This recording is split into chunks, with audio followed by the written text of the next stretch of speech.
नमस्कार मित्रों, आपका स्वागत है धार्मिक चैनल पर, जहां हम आपके लिए लाते हैं भारतीय धर्म, संस्कृति और महाकाव्यों की रोचक कहानियां। आज हम बात करेंगे महाभारत के उन योद्धाओं के बारे में जो विनाशकारी युद्ध के बाद भी जीवित बचे थे। महाभारत युद्ध में 18 महासेनाएं भाग ले रही थी, जिनमें कौरवों की तरफ से 11 और पांडवों की तरफ से 7 महासेनाएं थीं। युद्ध के 18 दिनों में इन दोनों की ओर से लगभग पूरी सेनाओं का अंत हो चुका था, लेकिन इस भयंकर युद्ध के बाद भी कुछ वीर योद्धा जिंदा बचे थे। आइए जानते हैं उनके बारे में और उनके जीवन के रहस्यों को।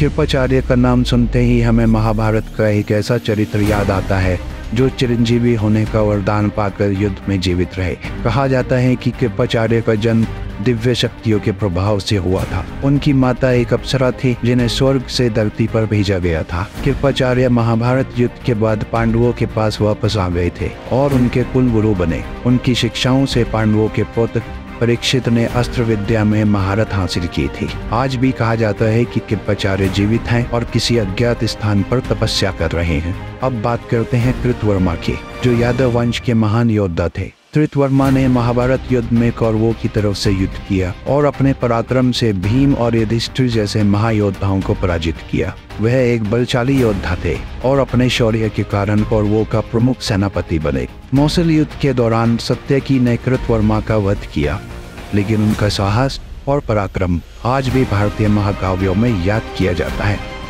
अश्वत्थामा, जिनका नाम सुनते ही एक अमर योद्धा का चित्र हमारी आंखों के सामने आता है। अश्वत्थामा की कथा महाभारत की सबसे अद्भुत कहानियों में से एक है। कहा जाता है कि उनके मस्तिष्क पर स्थित दिव्य मणि के कारण वह बिना थके और बिना हारे अनंत काल तक युद्ध कर सकते थे। लेकिन जब अश्वत्थामा ने पांडवों के बच्चों की हत्या की तो पांडवों ने उन्हें दंडित किया और उनकी मणि छीन ली।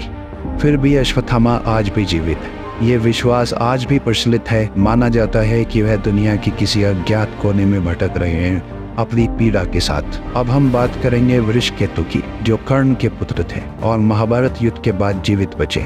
वृषकेतु का जीवन संघर्षों से भरा था। महाभारत युद्ध में उनके सभी भाई मारे गए, लेकिन वृषकेतु ने अपने पिता की शिक्षा का पालन किया और अस्त्र शस्त्र विद्या में निपुण बने। पांडवों ने वृषकेतु को अपना पुत्र मानकर इंद्रप्रस्थ का राज्य सौंप दिया, जिससे उन्होंने अपने पिता के सम्मान को पुनः स्थापित किया।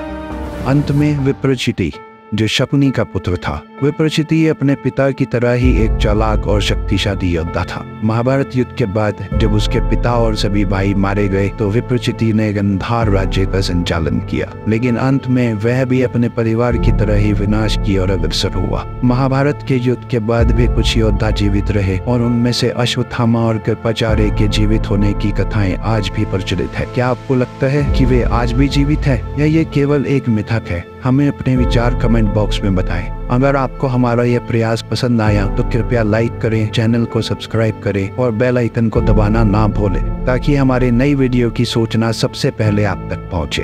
धन्यवाद।